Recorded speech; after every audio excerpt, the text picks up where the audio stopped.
Good day. Thank you for tuning in to this general election candidate forum for the Lacey City Council. The forum is presented by the League of Women Voters of Thurston County and TCTV. The League is a nonprofit, nonpartisan political organization that encourages the informed and active participation of citizens in their government. The League registers new voters, studies issues, and advocates for its positions with the legislature. Now, despite its name, the League is open to both men and women of voting age. I'm Mary Moore from the League, and I'll be moderating this forum. The candidates for position number 3 are Jeff Gadman and Bill Frary.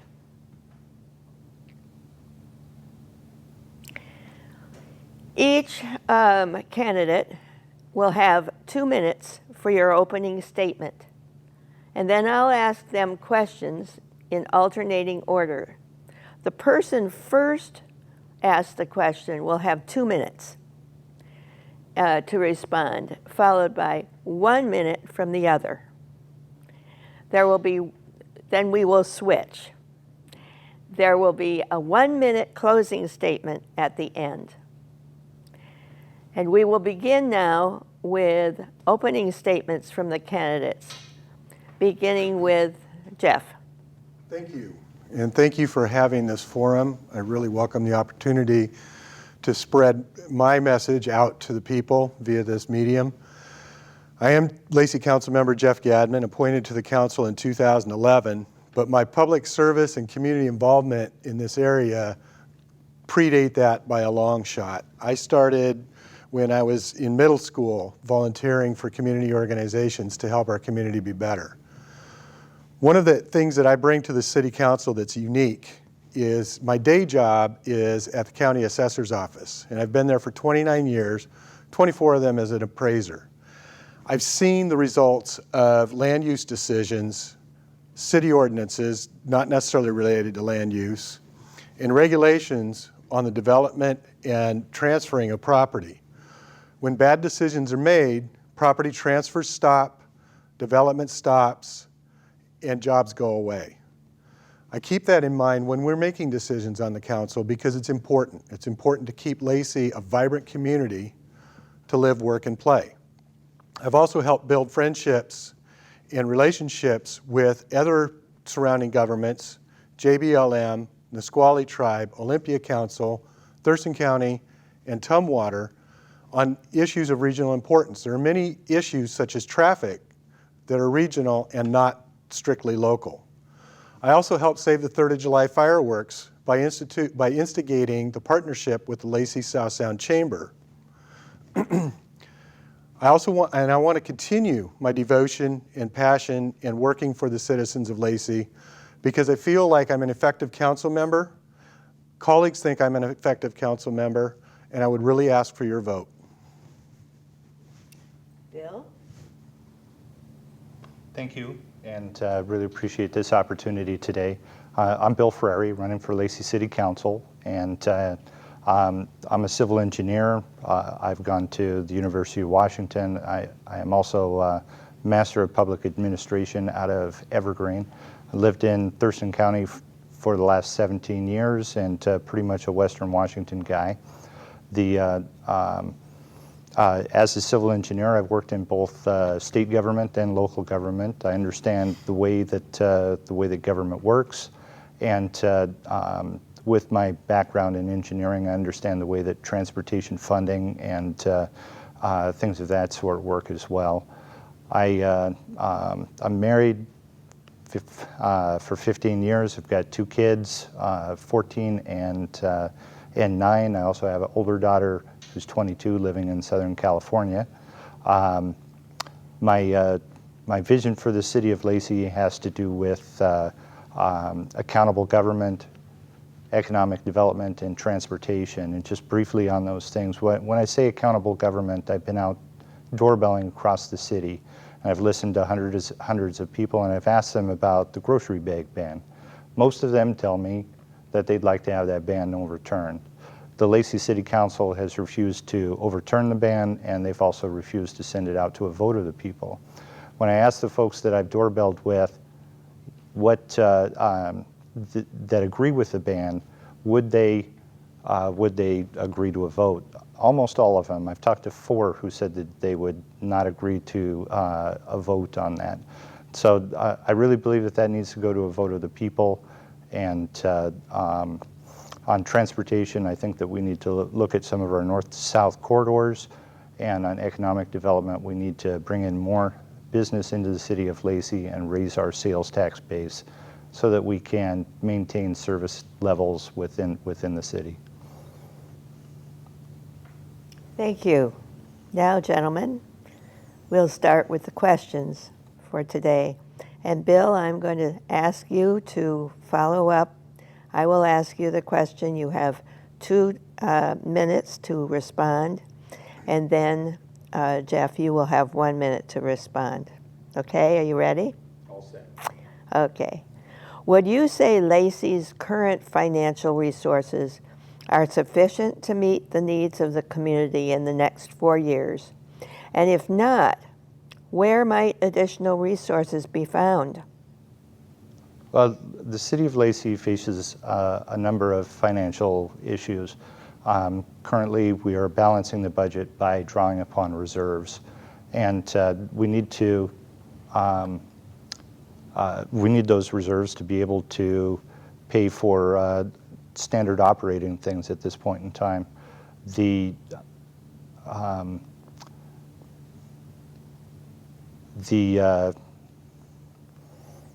So there are other issues that we need to address as far as bringing in money as well. We need matching funds to help out with College Street to be able to institute some of the transportation programs along that.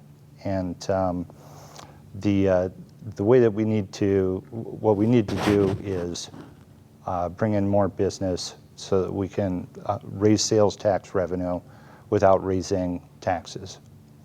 And I'll just stop there.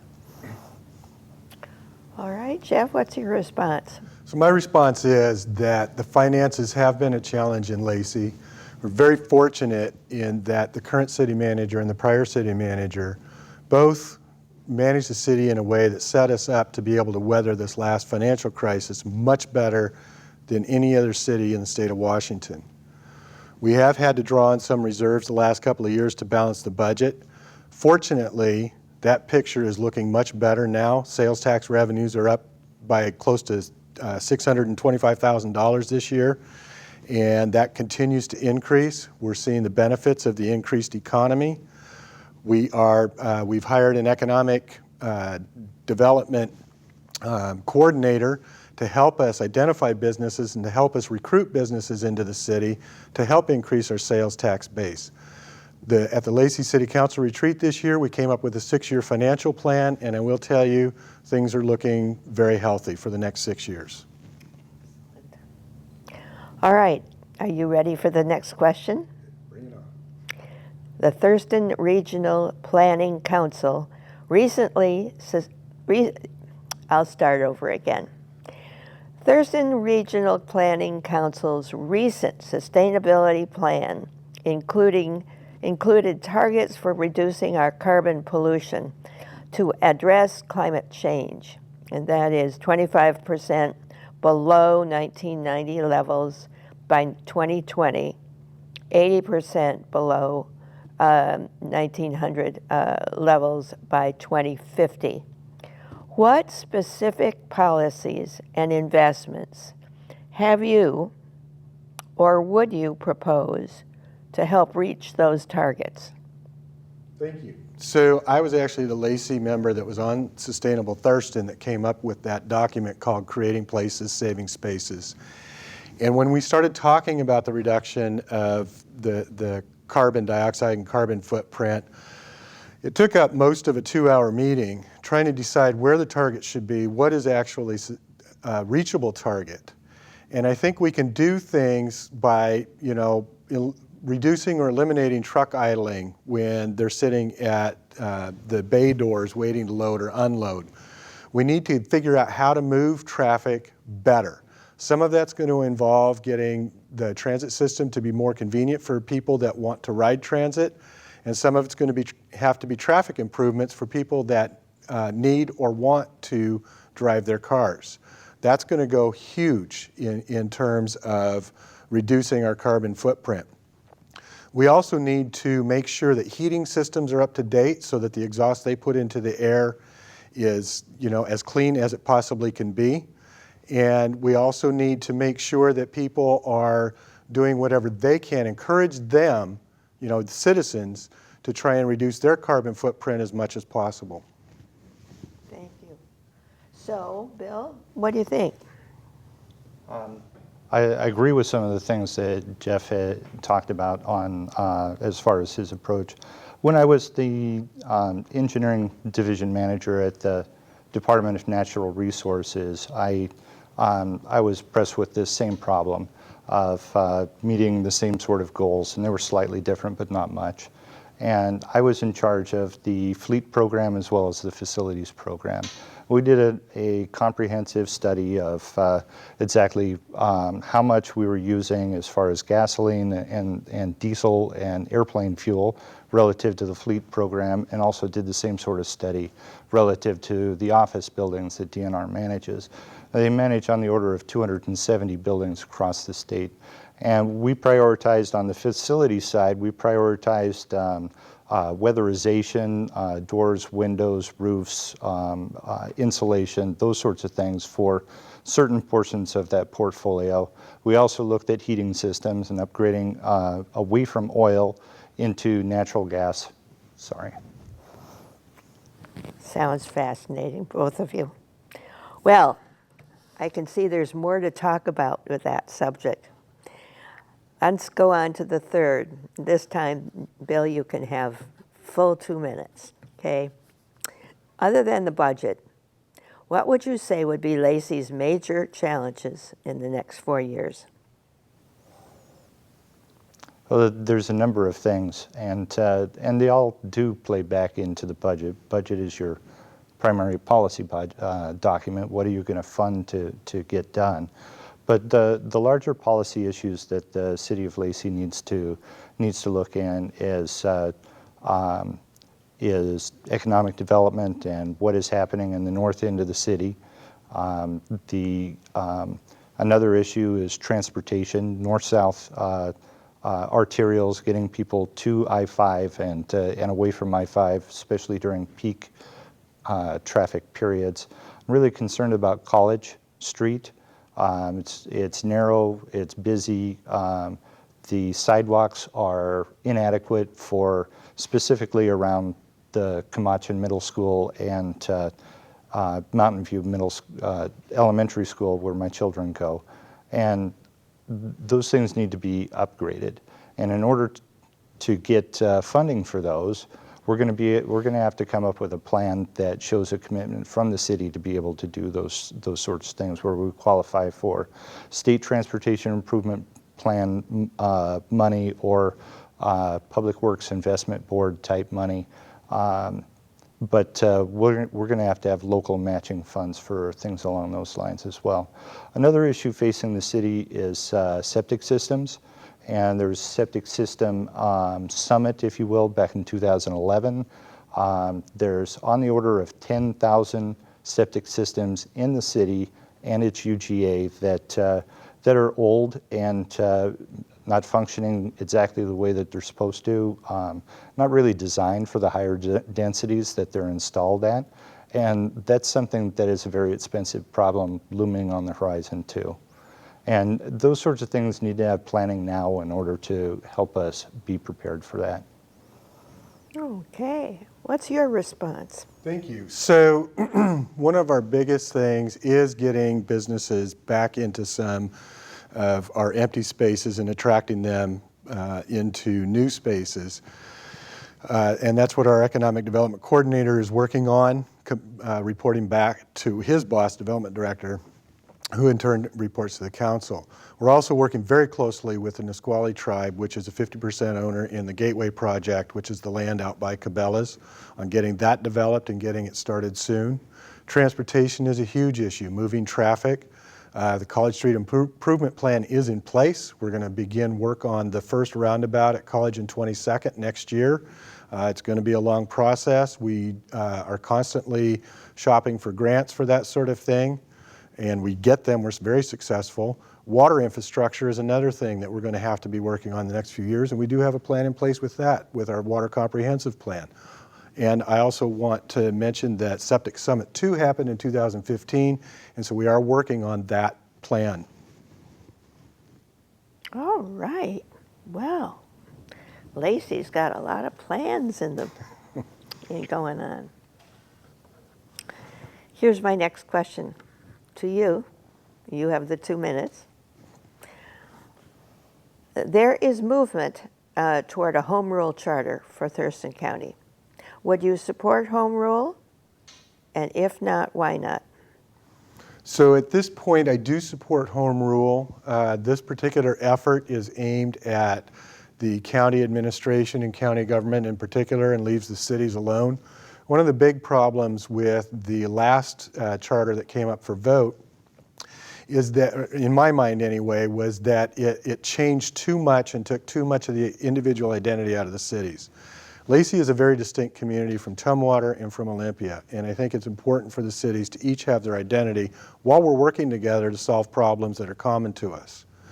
I think it's important to get more members than 3 to represent the county government, and I think a 5-member commission would be much more effective than the current situation. And in addition to that, having a county executive that will carry out those plans. It separates the legislative and administrative duties within county government, and I think as we grow, we're close to 300,000 people now. We're expecting another 120 to 130,000 people between now and 2035.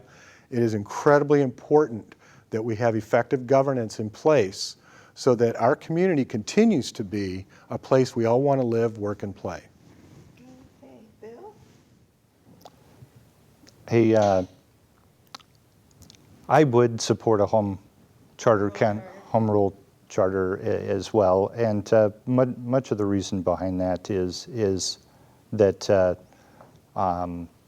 is the separation of duties within the county government. Currently, with the 3 county commissioners, there's too much authority and too much centralization between the executive and the legislative responsibilities for the county.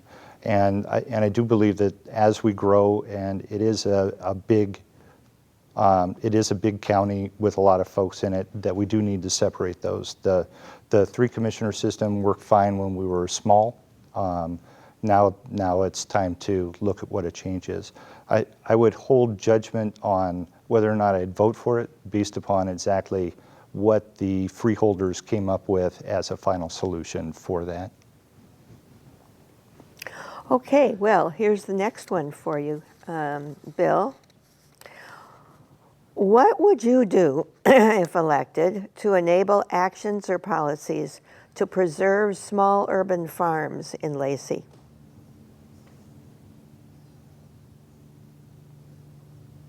Well, I'm just going to begin by saying I believe in the free market, and that then homeowners and farm owners in this case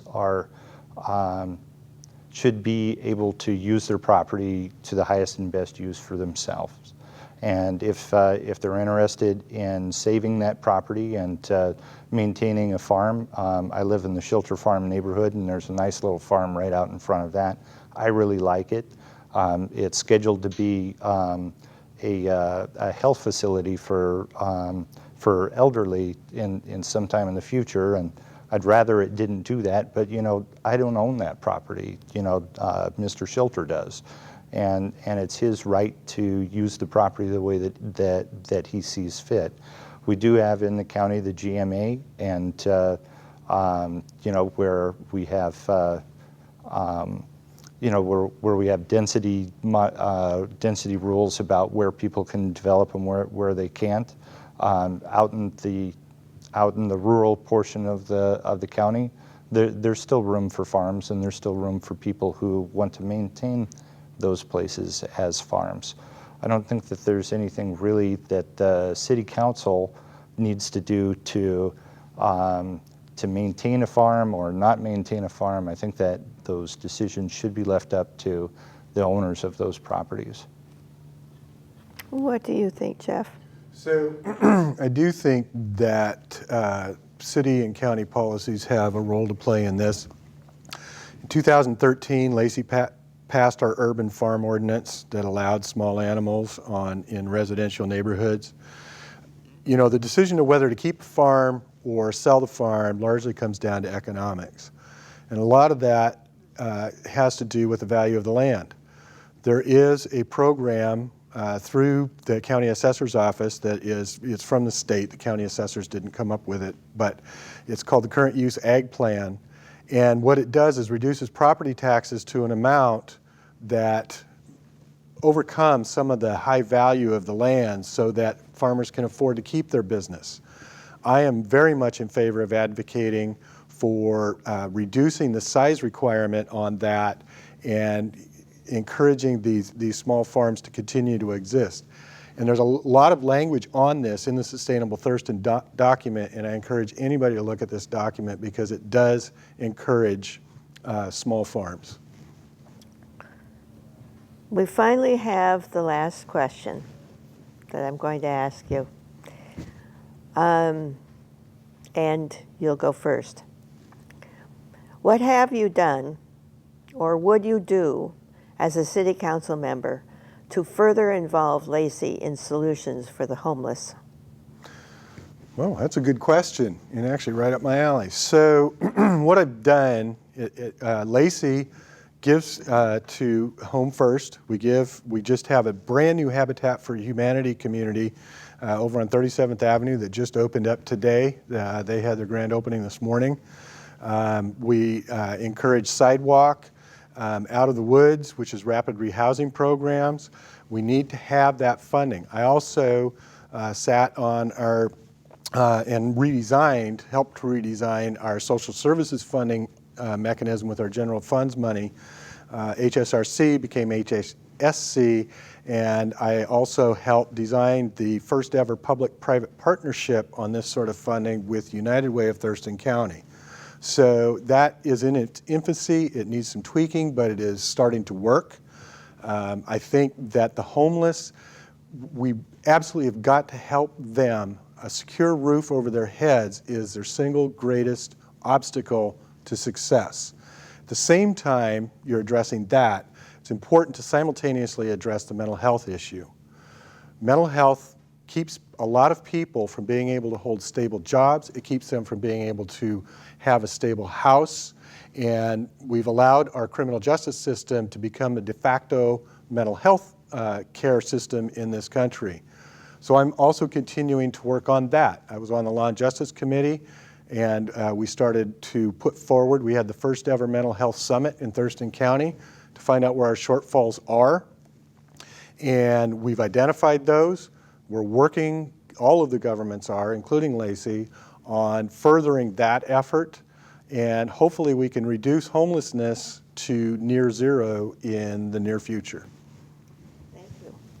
And it's your turn, I believe, Bill. Thank you. I'm 100% behind a public-private partnership to assist people who want help to get up out of homelessness, and I truly believe that that is the most effective way to go about getting some of that some of the problem done.